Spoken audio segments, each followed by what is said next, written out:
So first up, I'm just going to make a little platform for my earrings to sit on. I'm also going to be using this resin tape to go over here. So you can find this online. I think I got this from Amazon. It's quite cheap and it lasts a long time. I have used regular packing tape in the past. I just find that this leaves less of a sticky residue. You don't need to do a second layer on the back when you use a tape like this. I'm just going to get a length that I can wrap around so that it sticks to itself when I put it on the other side.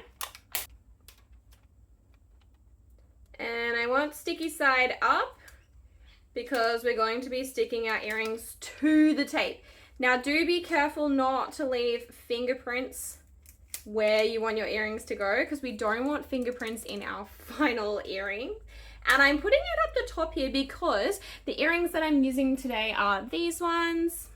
And where the hole is, it doesn't sit flat for that earring part there. So I am gonna have to put it up the top so that that can hang over and I don't get any spillage. So I've got a piece of acrylic here and I've got the resin tape sticky side up. I'm placing my earrings down and using a stick really just to push those earrings down into the tape. And I've just crushed up some petals here that I'm going to use in my earrings. I'm using Just Resin UV resin today, which is my favorite brand of UV resin so far. And I'm going to do these earrings in 3 layers. I think I actually end up doing 4 layers in this video, but ideally I would do 3.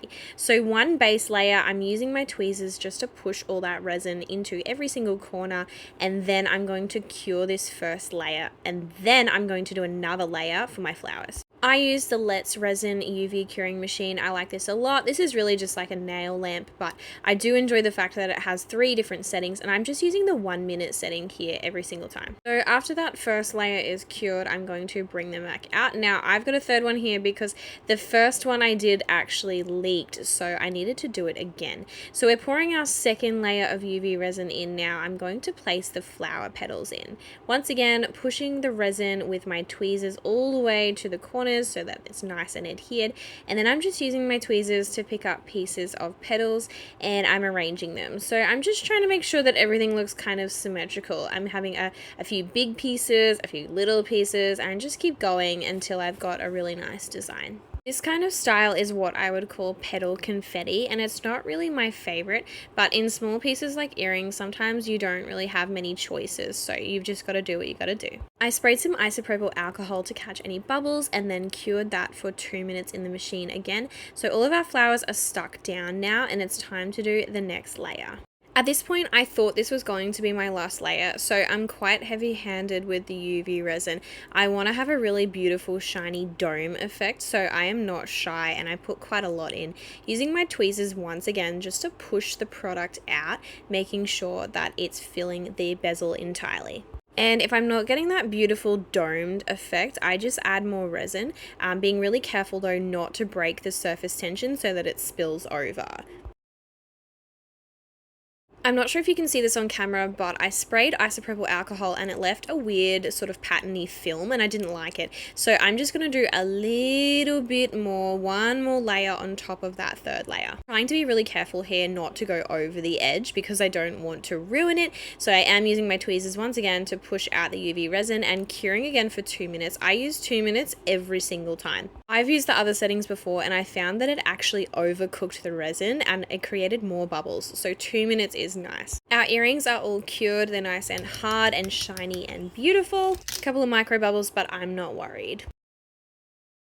Our earrings are finally finished. The resin work, they're nice and hard and I can't feel any stickiness whatsoever. I did go in and do a final layer just because that alcohol that I sprayed on that second layer was cloudy and I didn't like it. So I just went and did another layer and that's turned out pretty much, it's turned out perfectly. I can't see any flaws, so I'm really, really happy with that. So now we're just gonna peel them off the tape. The backs are nice and clear. They're not quite as shiny as that front domed bit, but they're really clear and there's no sticky residue on the back, which is perfect. Okay guys, it's time for assembly now, which is the easy part. I just have this little earring connector bits and bobs set that I bought. I'm pretty sure I bought this on Amazon and it comes in a few different colors. It comes in like a yellow gold, champagne gold, silver, bright silver.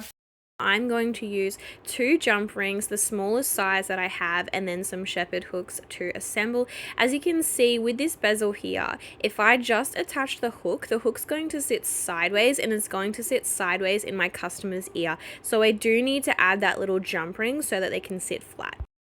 I'm just using 2 pairs of jewelry pliers. I believe these are called chain nose pliers. They're nice and flat. I'm just using those to open up my O-ring nice and easily, and then I'm just going to slip my earring onto there and then slip my hook onto the top, making sure that the hook is facing the way that I want it to. So the hook facing the client's ears, and then my beautiful domed front at the front. And then as I'm bringing the O-ring back together, just slightly clamping it together so that it stays nice and secure. And doing the exact same thing for the other side, making sure we're clamping the O-ring together as we go so that we can avoid this where the O-ring's not aligned and it can come apart.